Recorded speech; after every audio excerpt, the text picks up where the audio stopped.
Hai teman-teman, kita kembali lagi. Selamat datang di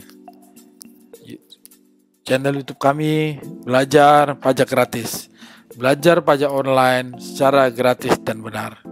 Teman-teman, terima kasih buat pemerintah yang sudah mengesahkan Undang-Undang Omnibus Law atau Undang-Undang Cipta Kerja nomor 11 tahun 2020. Kita kali ini akan membahas penghasilan dari luar negeri. Teman-teman, seperti kita ketahui, perpajakan kita menganut sistem worldwide income, atau semua penghasilan baik dari luar negeri, dari manapun negaranya, harus dipajaki di Indonesia menjadi penghasilan yang ada di SPT tahunan penerima penghasilan dan dipajaki di Indonesia. Nah, kali ini kita akan membahas Undang-Undang Cipta Kerja mengatur atau memperbaiki tentang penghasilan dari luar negeri tersebut. Nah, teman-teman, kita akan membahasnya di video kali ini, teman-teman. Teman-teman, di Undang-Undang Cipta Kerja ini atau Undang-Undang Omnibus Law ini, pasal 4 ayat 3 huruf F angka 7 Undang-Undang PPH, teman-teman, disebutkan bahwa penghasilan yang berasal dari usaha aktif di luar negeri, tapi bukan penghasilan dari perusahaan yang dimiliki di luar negeri. Ya. Jadi kalau Tuan Mikel punya penghasilan sebagai konsultan di luar negeri, tapi bukan penghasilan dari perusahaan yang dimiliki di luar negeri. Tuan Mikel berdiri sendiri, bukan memiliki perusahaan di luar negeri. Nah, teman-teman, tidak dikenai pajak penghasilan dengan syarat penghasilan tersebut tidak diterima melalui bentuk usaha tetap. Nah, bentuk usaha tetap ini, teman-teman, adalah perusahaan atau taxpayer yang berdiri di luar negeri karena kita punya tax treaty dengan negara lain, dan diinvestasikan di NKRI dalam jangka waktu tertentu. Jadi dengan begitu, teman-teman, kita kasih contoh. PT Mipajo memperoleh penghasilan sebagai konsultan cukur rambut di negara X, penghasilannya sebesar 10 miliar.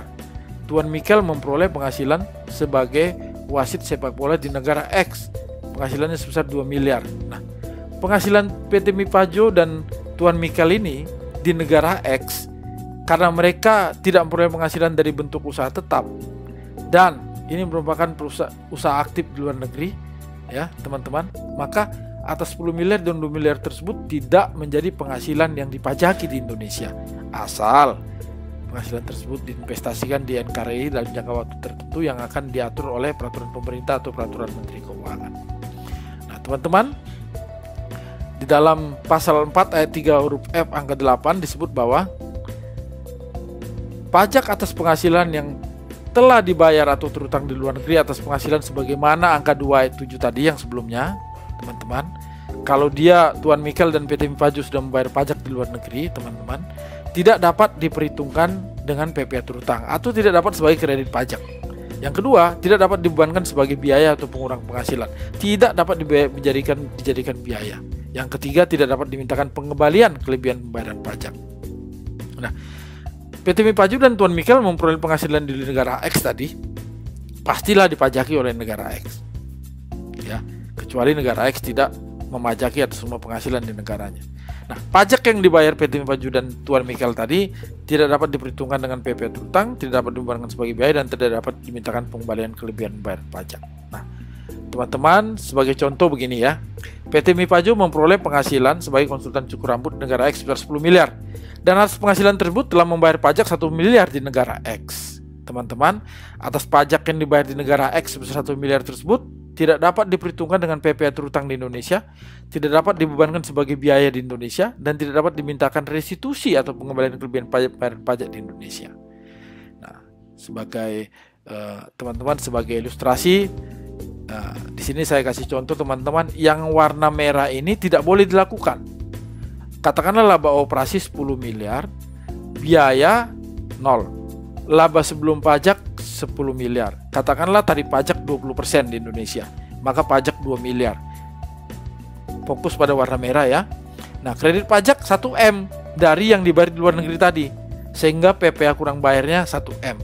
Ini salah yang warna merah, karena tadi sudah disebutkan di pasal 4 ayat 3 huruf F angka 8 bahwa tidak boleh sebagai kredit pajak. Yang benar adalah yang warna biru muda, ya. Yang benar adalah yang warna biru muda. PT Mipaju harus membayar pajak penghasilan kurang bayar sekitar 2M, bukan 1M. Karena yang 1M dibayar di luar negeri tadi tidak dapat menjadi kredit pajak. Yang kedua teman-teman, selain tidak dapat jadi kredit pajak juga tidak dapat dibebankan sebagai biaya. Yang warna merah adalah salah. Laba operasi 2 miliar, karena sudah membayar pajak di luar negeri 1 miliar, dibiayakan 1 miliar. Jadi laba sebelum pajak adalah 1 miliar. Pajak 20% 200 juta, kredit pajak yang sudah dibayar di dalam negeri 100 juta, maka PPh kurang bayar 100 juta. Ini salah. Seharusnya adalah dia tidak boleh membiayakan, sehingga laba sebelum pajak 2 miliar, pajak 400 juta, dan kredit pajak 100 juta, jadi kurang bayarnya adalah yang benar 300 juta. Nah, teman-teman, kalau di pasal 4 ayat 3 huruf F angka 9, dia sebutkan bahwa dalam hal wajib pajak tidak menginvestasikan penghasilan dalam jangka waktu tertentu sebagaimana angka 2 dan angka 7. Jadi penghasilan di luar negeri tadi tidak diinvestasikan di dalam negeri di NKRI, maka penghasilan dari luar negeri tersebut merupakan penghasilan pada tahun pajak diperoleh. Pajak atas penghasilan yang telah dibayar atau terutang luar negeri atas penghasilan tersebut merupakan kredit pajak sebagaimana dimaksud dalam pasal 24 Undang-Undang PPh. Jadi kalau dia tidak menginvestasikan dalam negeri, maka penghasilan tersebut menjadi penghasilan yang dikenakan pajak, dan pajak yang sudah dibayar di luar negeri 1 miliar tadi menjadi kredit pajak sesuai sebagaimana dimaksud dalam pasal 24 Undang-Undang PPh. Nah, teman-teman, bye-bye worldwide income.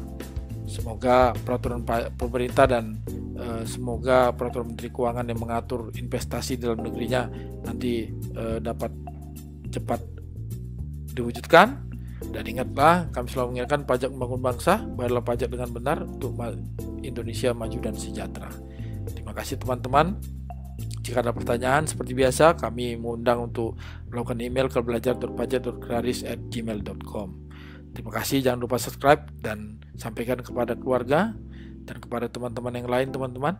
Semoga kita selalu sehat-sehat dan salam sukses. Terima kasih.